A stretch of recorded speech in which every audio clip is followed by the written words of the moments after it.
শারদীয় দুর্গাপূজা উৎসব যাতে শান্তিপূর্ণভাবে হয়, সুষ্ঠুভাবে সম্পন্ন হয়, সেই জন্য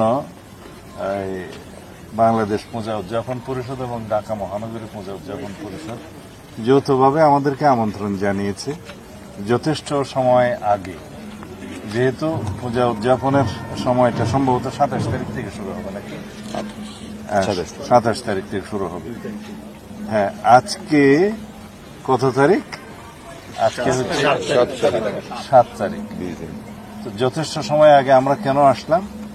কারণ বাংলাদেশের বর্তমান পরিস্থিতি আমরা যেটা লক্ষ্য করছি, বিভিন্নভাবে সাম্প্রদায়িক সম্প্রীতি বিনষ্টের জন্য কিছু চক্রান্ত গড়ে উঠছে।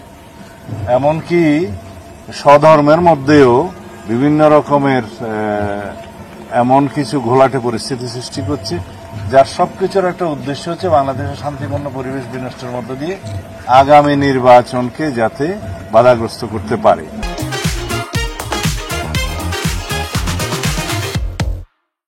এটা সবকিছুর সাথে কিন্তু বাংলাদেশের গণতান্ত্রিক প্রশ্ন জড়িত।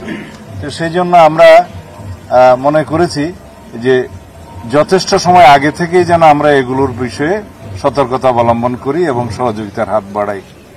আমরা বাংলাদেশ জাতীয়তাবাদী দলের পক্ষ থেকে অতীতের মতো সব সময় আমরা বাংলাদেশের এই হিন্দু ভাইদের বোনদের যে সর্ববৃহৎ ধর্মীয় উৎসব দুর্গাপূজা পালনের জন্য আমরা সহযোগিতা করে এসেছি অতীতেও।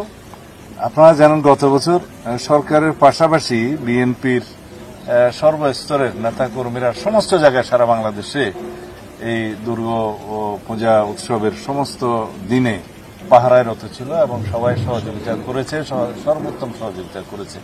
এইবারও আমরা জাতির কাছে এই বার্তাটা দিতে চাই যে বাংলাদেশে ধর্মীয় সম্প্রীতি বজায় থাকবে, সাম্প্রদায়িক সম্প্রীতি বজায় থাকবে। কোন রকমের সাম্প্রদায়িক সম্প্রীতি বিনষ্টের জন্য যারাই চেষ্টা করবে তাদেরকে শক্ত হাতে প্রতিহত করা হবে। সেটা সরকারের অবশ্যই উদ্যোগ আছে এবং সরকারি দায়িত্ব আছে। আমরা বাংলাদেশের সচেতন নাগরিক হিসেবে এবং সচেতন রাজনৈতিক কর্মী হিসেবে আমরা নিজেরা এবং আমাদের দলের সবাই এই শারদীয় দুর্গাপূজা উৎসবের শান্তিপূর্ণভাবে যাতে পালিত হয় এবং সম্প্রীতি বজায় থাকে সেজন্য সর্বোচ্চ চেষ্টা করব, সহযোগিতা থাকবে।